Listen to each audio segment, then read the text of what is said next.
बिस्मिल्लाहिर्रहमानिर्रहीम अस्सलाम वालेकुम। अगर आप सऊदी अरब में हैं और बिल की सिम लेना चाह रहे हैं, यानी कि वाईफ़ाई जो बिल राउटर के साथ आती है, इसको शबका भी बोलते हैं, वो लेना चाह रहे हैं, तो मैं अभी आपको बताता चलूँ कि पहले ऐसा नहीं था कि आपका जो है कोई नहाई लगना रोक दिया जाए, आप बिल पे नहीं करें या आपकी छुट्टी ना लगे या आपको एयरपोर्ट पे रोक दिया जाए कि आपके ऊपर केस है, आपने बिल पे नहीं किया।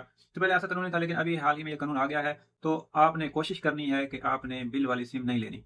शुरू में आपको जो आपके पार्टनर होंगे, रूममेट होंगे या जो भी आपके साथ रहते हैं, वो आपको बोलेंगे कि यार ले लो, आपने कामे पे ले लो, तो हम बिल पे करते रहेंगे। तो 2-3 महीने, 4 महीने के बाद वो आहिस्ता-आहिस्ता कोई छुट्टी चला जाएगा, कोई कुछ हो जाएगा, कोई तो फिर जो बिल है आपके ऊपर आता रहेगा। आप सोचेंगे कि हमने सिम तो चलाई नहीं है, अभी बंद करके रख दी है। तो ऐसा मुमकिन नहीं है, जब तक आप उसके पैसे 2 साल के पूरे नहीं करेंगे और वहाँ से सिस्टम से जाकर जो जिस कंपनी की आपने सिम ली होगी, जैसे ज़ैन की है, मोबाइली की है और सवा की है, एसटीसी की, जब तक वहाँ जाकर सारा वो अपने कंप्यूटर में देखेंगे कि जो आपके उस ड्यू बिल है या पैसे हैं या राउटर के बाकी हैं, तो वो जब तक पे करके उसको खत्म कैंसल नहीं कराएँगे अपने इकामे से, वो खत्म नहीं होगी। आपके ऊपर बिल पड़ा रहेगा, तो वो 2-3-4 महीने सब्र करेंगे, फिर वो आपके ऊपर केस कर देंगे।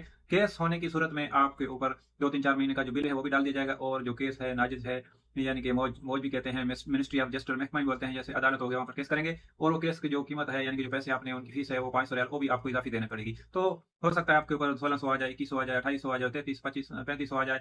जो इतने महीने का बिल बाकी होगा वो भी लेंगे और 500 वो भी ज़ायद लेंगे। तो कोशिश करें आपने इसमें नहीं आना, आपने बिल वाली सिम नहीं लेनी। मैं एक और वीडियो बताऊँगा कि बिल वाली सिम के मुतबादिल भी और बहुत सी आप क्या कर सकते हैं कि आपको नेट भी अनलिमिटेड चले और वाईफ़ाई भी आप ले लें और सारा कुछ उसमें चले। तो नेक्स्ट वीडियो में इंशाल्लाह मैं आपको बताऊँगा।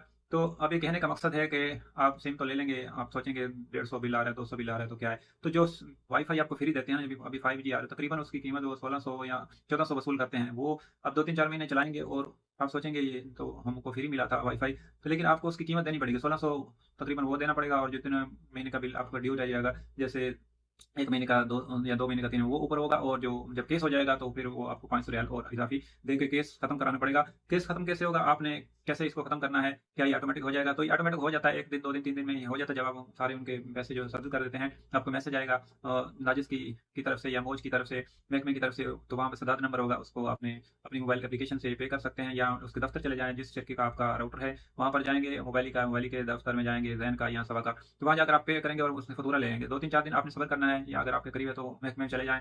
तो इसको आप अक्षर से भी चेक कर सकते हैं कि आपका जो सफ़र ममनू तो नहीं होगा, इसकी वजह से सफ़र भी आपका ममनू हो रहा है और आपकी टिकट भी ज़ाया हो जाएगी। अगर ये ख़त्म ना हो जाए ऑटोमेटिक फीस बिल पे करने के बाद, तो आपने जो आपके करीब है महकमा, वहाँ चले जाना है। होता ये तो अक्सर यही है कि जो जहाँ पर उन्होंने केस किया होता है, यानी कि ज़्यादातर ये बड़े जो महकमे इनका हेड ऑफ़िस होता है जद्दा में, रियाद में, तो केस भी वहीं पर कर जाते हैं। यानी कि ज़ैन का दफ़्तर वहाँ जिस भी कंट्री में आप यहाँ पे जैसे सऊदी अरब में वहाँ पर है, तो आपने उस कंट्री का जो हेड ऑफ़िस होता है ज़ैन का, तो वहाँ पर वो केस करते हैं, तो आपको जाना भी वहाँ पड़ सकता है। लेकिन आपने करीबी जो महकमा है, अदालत है, मिनिस्ट्री ऑफ जस्टिस है, वहाँ पर चले जाना है और जो भी फ़तूरा आपने पे किया वहाँ पर जाकर उनको दिखाना है। तो इंशाल्लाह वो 2-3-4 दिन में आपका वो फ़ाइल बना के वो आपका केस खत्म हो जाएगा। लेकिन आपने करना क्या है, या तो आपने अफसर से चेक कर लेना है, अफसर में अगर आपका नहीं आ रहा, पुराने जो इकामा उस पर आए थे, उस पर बिल आया था और आप नए इकामे पर आ गए हैं, तो आपने एयरपोर्ट पर चले जाना, वहाँ पर अपना पासपोर्ट दिखा के उनको चेक करवाना है कि हमारा सफ़र जो खुल गया है या नहीं।